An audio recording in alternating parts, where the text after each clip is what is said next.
Yeah, happy for our players, man. They continue to work and believe, and really responded in this game. You know, came out and started with a great start, 21-0 in the first quarter, but then continued to battle, got within 10 points, and these guys continued to work and respond, answered some scores, and just couldn't be more proud of really all three faces in a lot of ways. You know, obviously special teams wasn't our best performance last week. They talked about responding, coming out in a good outfit. UCLA could return the ball, and I thought we were solid there. Obviously, offensively, quarterback was lights out. Hodgins continues to make some plays, but I thought we had some key contributors in Colby on fourth down, Noah catching a couple big balls, obviously Tyjon down the middle of the field on the short yardage call. I thought Brian and that staff put together a great plan. And then even defensively, man, you know, again, that offense is explosive and dangerous, but it got some huge fourth down stops and kept on battling. So team win, happy for the guys, and now it's time to move forward. Of what you've seen of Jake, was this his best performance? Yeah, it was. I did think the O-line protected him really well, and the O-line, we were able to run the ball. That always helps the quarterback. But he was playing with some great confidence, seeing it well, accurate with the ball. How much have you challenged him this year to be the senior quarterback, a guy that really takes his team? And really We've talked about it a good amount, and he's earned the leadership on this team. He's well respected in that locker room. We've talked about just elevating his level of play at quarterback, making it even more physical by running the ball. And again, I think we maybe had one sack tonight. Some of that's he's even putting his foot in the ground. And, you know, he's just grown. He played lights out tonight.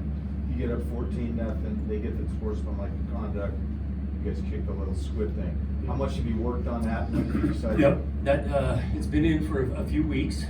Coach Cookus is always watching a bunch of different people on tape, and D-Rod been practicing that. And we always thought if we were going to kick off from the 50, we were going to try that, because you know chances are you're going to kick it out of the end zone, and the amount of yards you're actually going to lose isn't going to be much. And so, yeah, D-Rod put a great kick on it, and I think it was David Morris came up with it.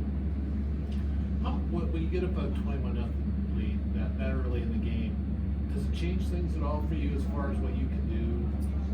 You know, call plays. No, were you a little bit more aggressive? No, we knew 21 wasn't going to win the game, and so we knew we did continue to have to score. We knew those guys had some talent on the other side, and they were going to score. So obviously, you'd love to start that way, but we knew there was a ton of football left. You guys have played some, half of really good football here and there, but tonight it seemed like just from start to finish, you guys made plays when you do. How satisfying is it to see those guys go out and do that and be rewarded? Yeah, it's satisfying for sure. You know, especially going back to how hard these kids are working, how hard just staying on it, and they're trusting us and trusting the process and still believing in the thing. And I think it showed tonight. And we've been talking about responses and each side picking each other up, and I thought we did that tonight. It seemed to me that one of the biggest plays, you're up 34-24, 4th and 6, when they're 29, you went for it and got a little 7-yard pass. Colby, yeah, great route. You know, we threw the outbreak to him early in the game and set that up nicely. Again, person in the calling nice plays.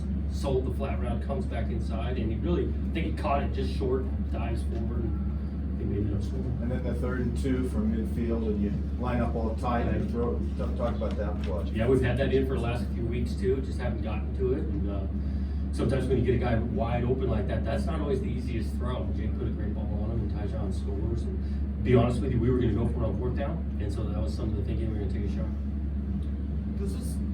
What does this do for you guys? Well, anytime you win, it's huge, right? I mean, that's what you're trying to do.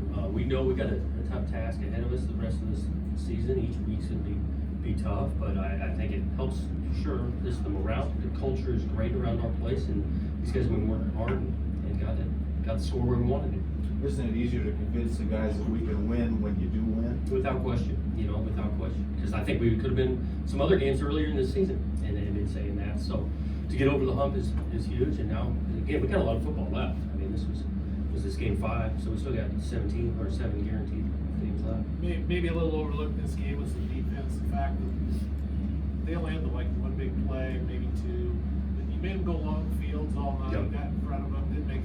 I agree with that. I do think we made them earn it. They put long possessions together. I think the one long run they got, we had 10 guys on the field to start, and we were getting a guy out there late, and that didn't happen. For growing up in the shadow of the Rose Bowl, what does it mean for you to bring a team in here and win? Yeah, it's always, I think it's not just me, but we got a bunch of kids from greater Los Angeles area that are on this team, and so come back and play in front of families and friends, it's added bonus. Anything else, Coach? Thanks. Thanks, guys.